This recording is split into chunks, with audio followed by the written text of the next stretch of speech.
Welcome back to the Moonchild Podcast. I'm your host, Elijah KB, and today we're going to be talking about how to relax the mind and or quiet the mind during meditation. So many of us struggle with this, and I find that in most cases, people are struggling with it simply because um, they've been told something about it's the mind frame that they have around meditation, right? How they were introduced to it. Maybe they were introduced to it through mainstream media, like mindfulness, those type of words where they're just talking about clear your mind and things like that. Um, Now, this isn't necessarily, well, I guess you can call it misleading, but it's not misleading by what it's saying. It's misleading by what it's not saying, like what that information is actually missing, which is um how you would even do that, or you know let you know how normal it is to think a lot when it comes to meditation, and sometimes how it takes a while before your mind starts to slow down. Okay, so I'm going to introduce you to basically the way to slow your mind down. Now, of course, you have your own interpretation of this, but the objective is to do this, in whatever way you feel comfortable doing it, and as a result, you will slow down in meditation. Your mind will slow down, allowing you to actually be in a more relaxed state and slip into a more observant state, which is what you're going for, right? It's always going to be overthinking.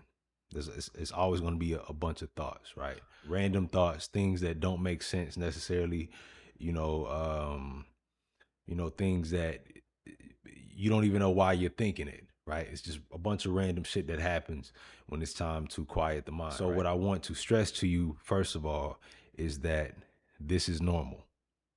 That's a very normal thing to happen. Everybody goes through it. Everybody goes through it. Okay. So just so you know that, so you're not thinking, so you're not stressing so much about the fact that that happens to you, because it happens to everybody. It's not going to escape. You're not going to escape that, right? Everybody gets the what they call it, like the monkey brain in the beginning of a meditation session. Okay, so that's fine.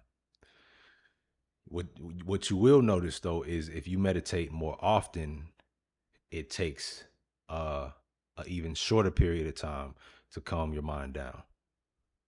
Okay. Um so the more you practice this, the more you do it, the more this becomes a part of your ritual, the easier it is to drop into that state. You understand?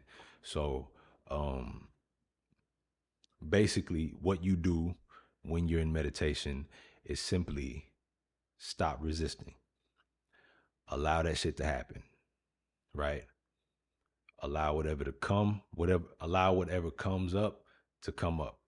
Don't fight it, don't try to force yourself into thinking about something else, and things like this. We kind of get this concept or this idea of like, even when it comes to thinking positive, right? You hear a lot of people talking about, thinking positive, and stay away from negative thoughts, and thoughts become things and all this shit, right? So because people are so wrapped up in that ideology, they don't realize the benefit of allowing thoughts and emotions to just be what they are. You're not your thoughts. You're not your emotions. They don't necessarily define you, right? They're passing through you. You're witnessing them. When you're in a meditative state, you will realize how much of a witness you are to them. Most of the time, if we're not used to being in a meditative state, even in a walking meditation, or just being in the present moment in general, right? We're not realizing how much of a witness we could possibly be. Instead, we succumb to the thoughts and emotions, and we allow them to define us, in some sort of way.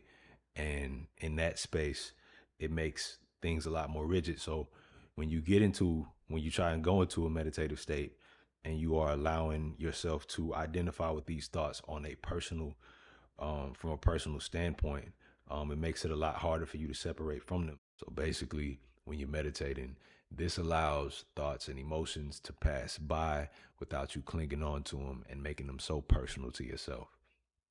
You get to be in a or witnessing, observing state, right? To your thoughts and emotions, and you just allow them to be. Now, this takes away um, anything that would build the resistance, because otherwise, if you're resisting the resistance, then there's a whole nother problem. So when you leave, if you do it that way, which I'm sure it happens to everybody, it's happened to everybody for sure, with meditation for sure. When you leave the meditation doing that, trying to resist the resistance, or don't think of the negative shit, or don't think of that, you don't want that to come true, and all this shit, where you're overthinking and you're overanalyzing and you're trying to make yourself be at peace. What tends to happen in those cases is when you do leave the meditation, you leave very, very, very, very frustrated, very pissed off, annoyed, a lot of times, right?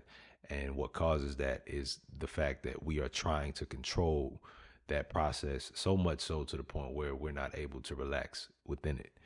Um, so you want to relax within those thoughts, within those emotions, say yes to them, surrender to them, because this is the only way out of that spin cycle of constant overthinking, constant, um, grasping for something positive and trying to stay in a very,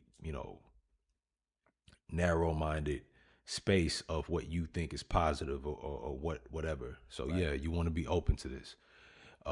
Be open to the thoughts and emotions. Okay. Don't try to close off. Don't try to make it something. All right. For those who are, just only wanting to think positive and all this cool shit that they done told all of us, right? Just realize that this is a natural part of the process. Okay. The closest we get to nothing is the present moment. Okay. So being anchored in the present moment, you can use music, you can use your breathing, you can use a sound in the room that's constant, something to anchor you back when you do from time to time travel on with those thoughts and emotions. And when you do that, what I want you to not do is become hard on yourself and critique yourself within the space where you're supposed to be relaxed. When you observe that, all you do is see it for what it is, for what that moment was, and then you gently bring your attention back to the present moment. That's it. When these thoughts and emotions are rushing at you in the beginning of your meditation, you allow them to be. You relax in them. You just observe them. You don't try to make them nothing. You don't try to slow them down. You don't, none of that shit. You allow them to be what they are at the speed that they are, doing what they do. And by releasing this control, you have the ultimate control. All right. So that's all the time I got for y'all tonight. This has been the Moonchild Podcast with the Moonchild, his motherfucking self, Elijah KB. Thank you. What's going on? It's the Moonchild, Elijah KB. As many of you may know, I do offer spiritual advice sessions in the form of a phone call, one being 30 minutes, the other option being an hour. Well, now I'm offering you guys a shadow work package on that very same website. This shadow work package includes a beginner's guide, a prompt, a chakra chart, and affirmations. So if you're interested in that, let's go ahead and hit that link and get started on your shadow work journey today.